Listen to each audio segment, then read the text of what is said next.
오늘 시편 94편의 말씀을 한 절씩 교독으로 봉독하도록 하겠습니다. 여호와여 복수하시는 하나님이여 복수하시는 하나님이여 빛을 비추어 주소서.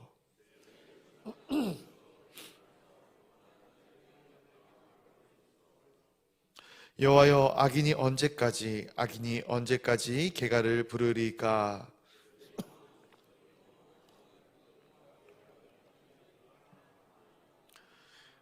여호와여 그들이 주의 백성을 짓밟으며 주의 소유를 곤고하게 하며 말하기를 여호와가 보지 못하며 야곱의 하나님이 알아차리지 못하리라 하나이다.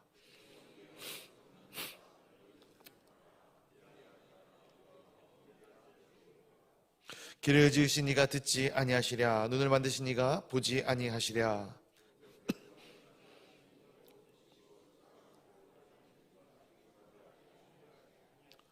여호와께서는 사람이 생각이 허무함을 아시느니라.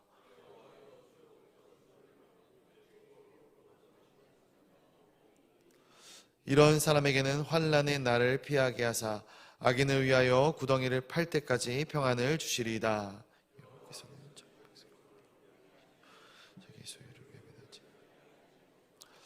심판이 의로 돌아가리니 마음이 정직한 자가 다 따르리로다.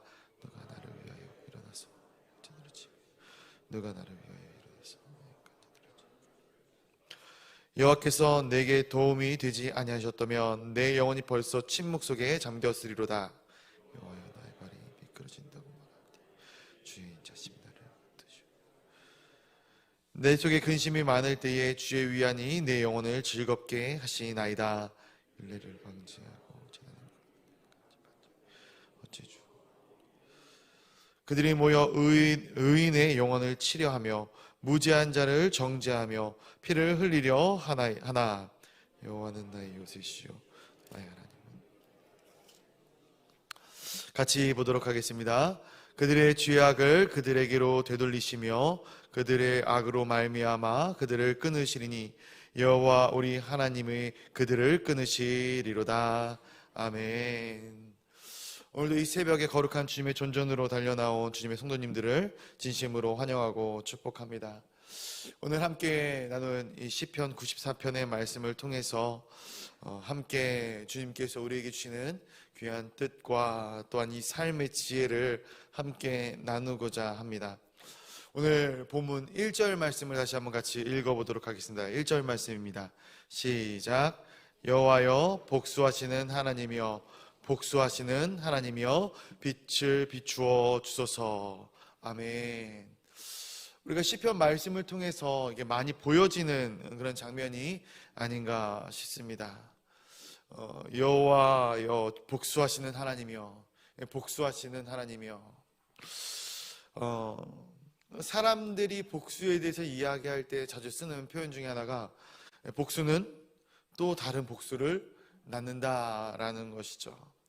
그렇게 복수가 잘못되었다라는 것을 사람들은 누구나 다 알 수 있습니다. 성경에서는 이 복수관에 대해서도 이야기할 때 상대방이 나의 왼뺨을 치면은 같이 왼뺨을 치라 하던가요? 돌려서 오른뺨을 대라. 이게 성경에서 이야기하고 있는 이 복수에 대한 생각인 것이죠. 그런데 우리가 세상을 바라보면은 많은 영화의 소재들이 이 복수라는 것을 소재로 영화를 제작합니다. 어벤져스라는 영화가 있는데 이 어벤져스의 뜻도 복수라는 뜻이죠. 어떻게 보면은 사람들이 복수를 정당화시키고 어떻게 이 복수를 함으로 인해서 마음 가운데 쾌감과 짜릿함을 느끼는 그러한 사람의 질성이 드러나지 않은가 생각을 합니다. 그러나 복수를 하게 된다면 아이 싸움이 부모 싸움이 되는 것처럼 서로 양보하지 않고 희생하지 않는다면 이 세상에 화평이란 찾아볼 수 없을 것입니다. 사람과 사람 사이의 관계는 깨지고 무너지고 그리고 정말 살기 각박하고 힘든 세대가 될 것입니다. 오늘 본문 1절의 말씀 가운데 복수하시는 하나님이여 복수하시는 하나님이요, 반복적으로 이야기를 하고 있죠. 솔직히 이 복수라는 단어 자체를 놓고 봤을 때 하나님과 어울리는 단어는 아니다라고 생각을 합니다. 사랑의 하나님이 어찌하여 이 복수의 요청을 들어주실 수 있을까? 그래서 1절에서 이 말하는 복수하시는 하나님, 이 복수하시는 하나님의 이 복수라는 뜻은 사람의 복수를 이야기하고 있지만, 그 복수를 감당함에 있어서는 하나님께서 하나님 손에 맡기는 것이 합당하다라는 이 시편 기자의 마음을 우리가 볼 수 있게 됩니다. 우리가 이 복수한다라는 것, 상대방을 정죄하고 상대방이 이 죄를 짓는 부분에 대해서 내가 그 죄를 갚아주는 것, 그리고 어떤 부정적으로 그 사람에 대해서 이야기하며 그리고 비판하고 악을 토해내는 것, 이것은 솔직히 어려운 일은 아닐 것이다 생각을 합니다. 그러나 그 분노를 쏟아냈을 때 과연 내 마음이 얼마만큼 평안해지는가? 저는 이 분노를 쏟아내는 것보다 분노를 내가 감당하고 참아내는 것이 훨씬 더 고차원적이고 어려운 일이다라고 생각을 합니다. 왜냐하면 우리가 복수를 하고 우리의 분노를 상대방에게 쏟아냈을 때 결국엔 우리 마음 가운데 당장은 시원할 수 있으나 궁극적으로 죄악이 자리하고 내 마음을 이 사탄 마귀에게 맡기게 되기 때문에 그렇습니다. 그렇기 때문에 부정적인 생각은 빨리 털어내는 것이 중요합니다. 근데 어떻게 이 죄악된 마음과 죄악된 부정된 생각을 털어낼 수 있을 것인가? 어떻게 보면 오늘 이 시편 기자가 이것에 대한 가장 중요한 지혜를 우리에게 이야기해주고 있는 것 같습니다. 복수하시는 하나님이시여. 이 복수를 누구에게 일임하고 있는 것입니까? 하나님께 일임하고 있는 것이죠. 내 마음에 모든 죄악이 들어오기 전에 하나님께 기도하면서 하나님께 고백하면서 내 마음을 정리하고 이 모든 일의 과정과 결과를 하나님께 맡기고 있는 것이죠. 그래서 2절 말씀 가운데 등장하는 이 표현들이 이 하나님의 어떤 분이신지, 이 복수하시는 하나님이라는 이 고백 가운데 이 복수하시는 하나님이 어떠한 하나님이신지를 우리에게 잘 이야기를 해주고 있는 것처럼 보입니다. 우리 2절 말씀 한번 같이 읽어보도록 하겠습니다. 2절입니다. 시작. 세계를 심판하시는 주여 일어나사 교만한 자들에게 마땅한 벌을 주소서. 아멘. 하나님, 우리 주를 어떠한 구주로 묘사하고 있습니까? 세상을 심판하시는 하나님이시다라는 거예요. 하나님은 근본 선이십니다. 사랑의 하나님이셔요. 그렇기 때문에 하나님이 싫어하시고 미워하시는 것이 딱 하나 있는데 무엇입니까? 죄를 미워하신다는 거예요. 죄를. 그리고 이 죄에 대한 확실한 심판을 하시는 분이 바로 하나님이시다라는 거예요. 그 다음에 여기서 1절의 말씀이 정리가 되는 것이죠. 복수하시는 하나님. 근데 무엇에 대한 복수라는 거예요? 죄에 대한 복수라는 거예요. 죄에 대한 복수.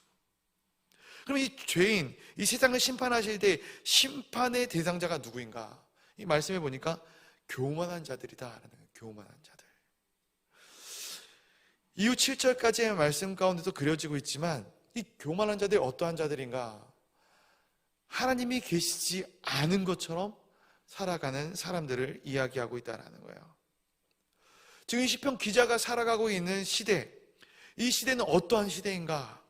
이 교만한 자들이 이 땅 가운데서 자신의 죄악된 행동의 대가를 치르고 그로 말미암아 의인이 풍성한 삶을 살아가는 그러한 유토피아적인 세대를 이 시인이 살아가고 있는 것이 아니죠.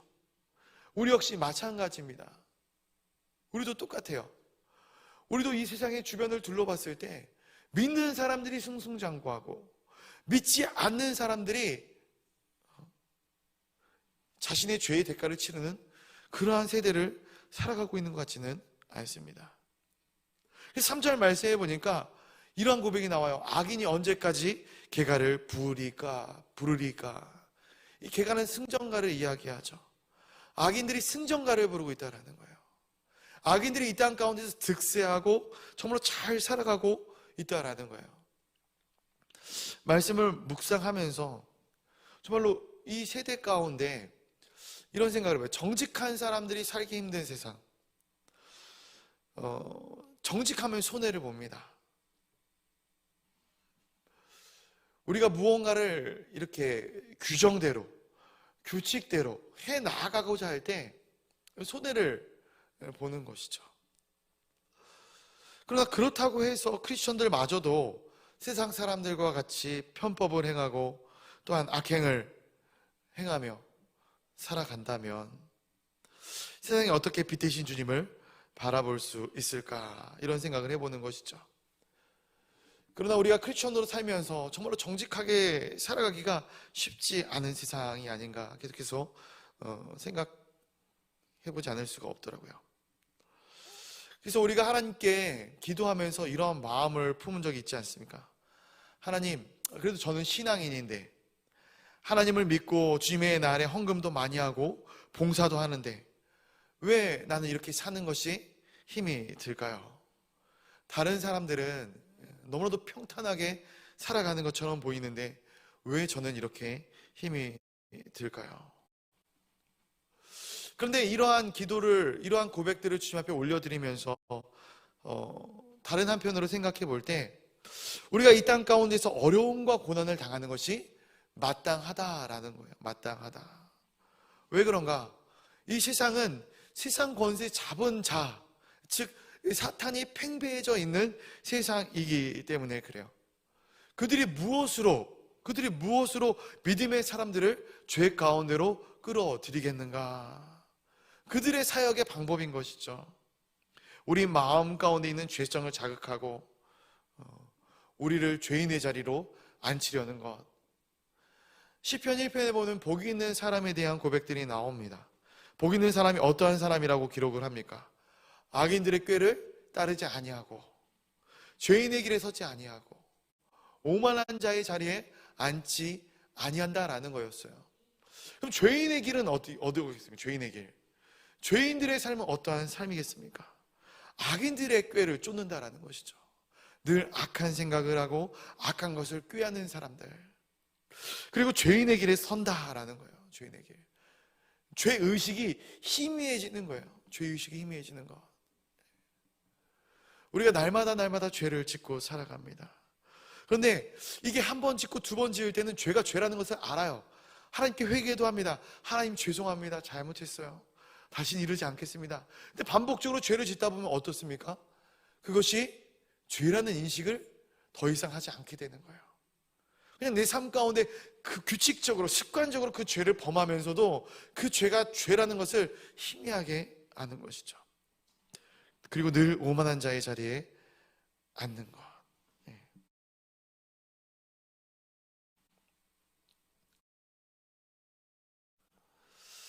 이것이 바로 오늘 말씀에서 이야기하고 있는 교만한 자, 세상을 심판하시는 주님, 그 심판날에 심판을 당할 자들의 말씀입니다. 4절 이하에도 너무나도 잘 그려지고 있어요. 달면 삼키고 쓰면 뱉고 돈과 권력을 불나방처럼 쫓아가고 이들의 목적과 목표는 오로지 물질과 권력, 쾌락, 내 이생의 만족들. 그런데 과연 이들의 삶 가운데 이 죄악된 사람들의 삶, 그들이 풍성해지고 그들이 잘 살고 잘 나가는 그러한 가운데 그들의 삶 가운데 과연 안식과 평안함이 있는가? 아니죠. 오히려 더 허망한 마음이 들게 되는 것이에요. 7절 말씀에 보니까 재미있는 표현이 하나 나오는데 우리 7절 말씀 한번 같이 읽어보도록 하겠습니다. 7절입니다. 시작. 말하기를 여호와가 보지 못하며 야곱의 하나님이 아멘, 아멘. 지금 이들이 무엇을 한다라는 거예요? 이들이 하나님도 알아요. 여호와를 알아요. 야곱의 하나님을 알아요. 그런데 그분이 어떤 분이신지를 모르고 있다라는 거예요. 정말로 눈 가리고 아웅이라는 말처럼 내가 어떠한 악행을 저질러도 하나님께서는 모르실 거야. 이렇게 이야기를 합니다. 저희 이경렬 목사님께서 간간히 그런 얘기를 하셔요. 혼자 있는 그 시간을 조심해라. 혼자 있는 그 시간을 조심해라. 내가 아무도 없고 혼자 있는 그 시간에 정말로 이 죄악 가운데 빠지기 쉽다라는 것을 이야기하는 것이겠죠. 최근에 이슈가 되고 있는 이 사건 중에 정말로 괜찮다 생각했던 배우가 이런 어떤 마약 사건에 연루되었더라고요.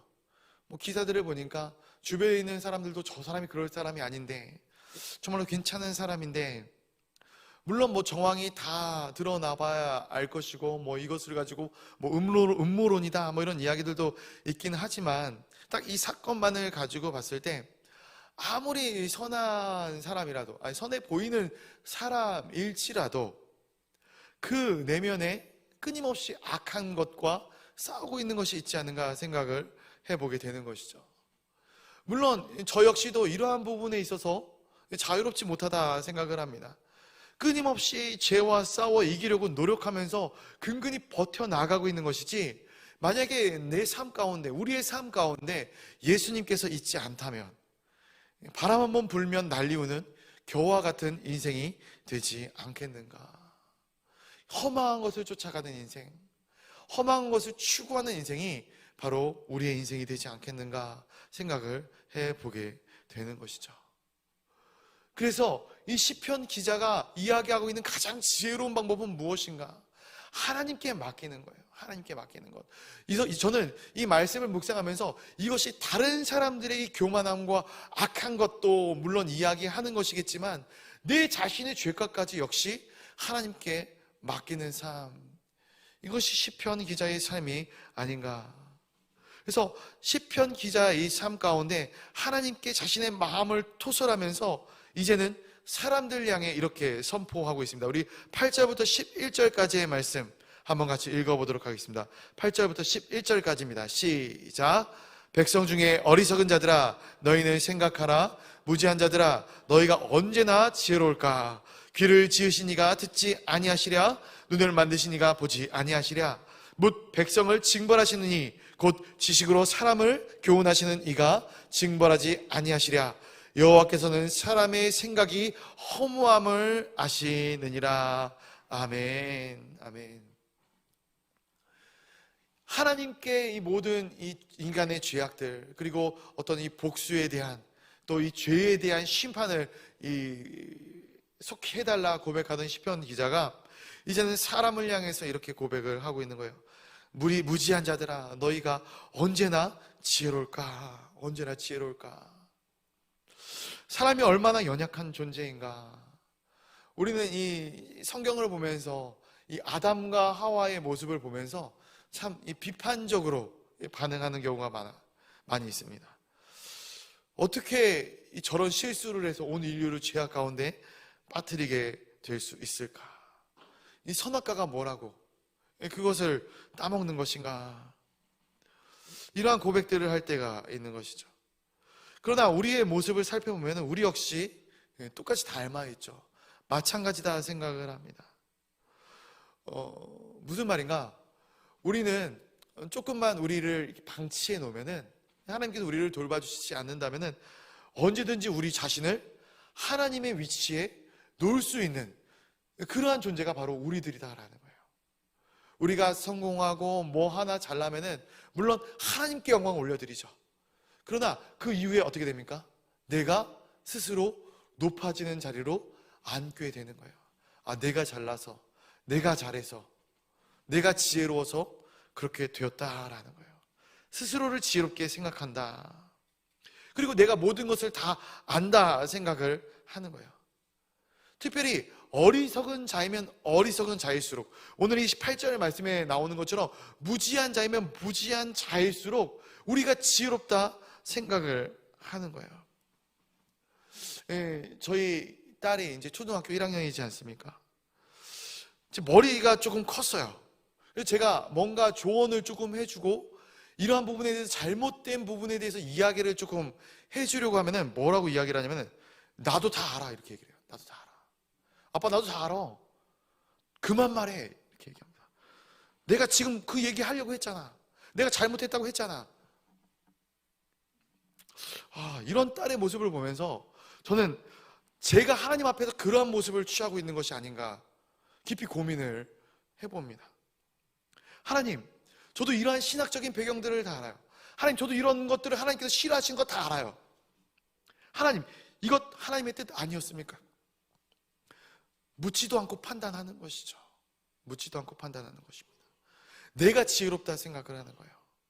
내가 하나님을 좀 알기 때문에, 내가 하나님을 좀 믿기 때문에, 내가 성경을 좀 봤기 때문에, 하나님, 이러한 것이 하나님의 뜻이죠. 저 다 알아요. 교만한 것이죠. 그러면서 잘못되면 하나님을 원망합니다.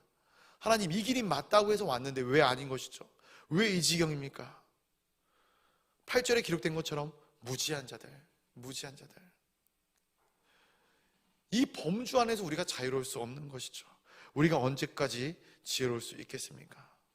창조주이신 하나님을 뒤로하고 우리 스스로 앞서 나아갈 때에 모든 질서를 아는 것처럼, 세상의 모든 이치를 아는 것처럼, 내가 전문가인 것처럼 판단하고 정해버리는 이 모습들을 우리가 묵상할 때 나의 이 모습이 얼마나 가증스러운지 모르겠습니다.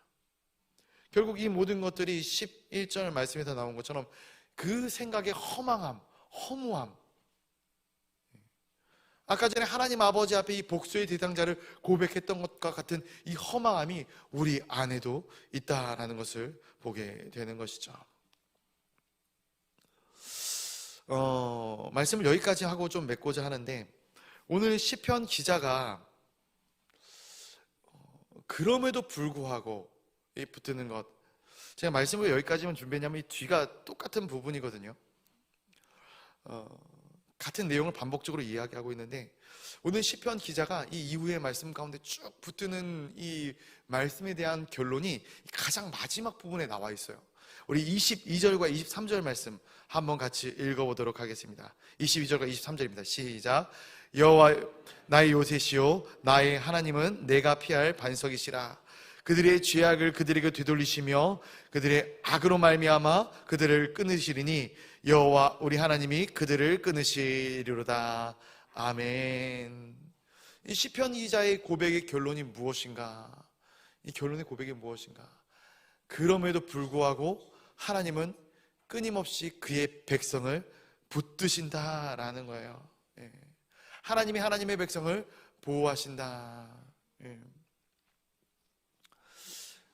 어떻게 보면 대인의 관계 가운데 복수를 다짐하며 어떤 죄악된 이 마음을 품는 이러한 것들이 얼마나 미련한 것인지 모르겠어요. 내 마음을 더 큰 죄악의 구렁텅이로 빠뜨리는 행위이기 때문에 그래요. 이러한 사람들의 마음 가운데는 하나님이 있지 않은 것이죠. 내가 해야 된다라는 거예요. 이 잘못에 대한 바로잡음이 나에게 있어야 된다라는 거예요. 오늘 시편 기자가 결론적으로 이야기하는 것이 무엇인가? 하나님께서는 하나님의 백성을 결단코 버리지 아니하시고 당신의 소유를 외면하지 않으신다라는 거예요. 하나님의 백성이 처한 어려움을 아시고 그 어려움을 하나님께서 책임져 주신다라는 것이죠.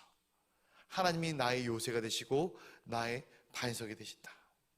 이 땅 가운데 살아가면서 내가 불의한 일을 당하고 불공평한 일을 당했을 때 그 모든 것들을 내가 해결해야 되는 것이 아니라 누구에게 맡기라는 것입니까?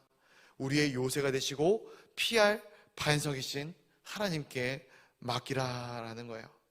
하나님께서 그 죄악을 심판하시고 되돌이키시고 끊으실 것이다 라고 시편 기자가 결론적으로 말씀을 해주고 있는 것이죠. 사랑하는 성도 여러분, 하나님은 죄를 미워하시는 하나님이십니다.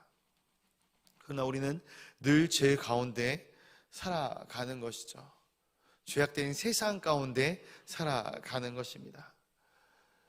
이 죄악의 구렁텅이를 끊어내기 위해 가장 지혜로운 방법이 무엇인가?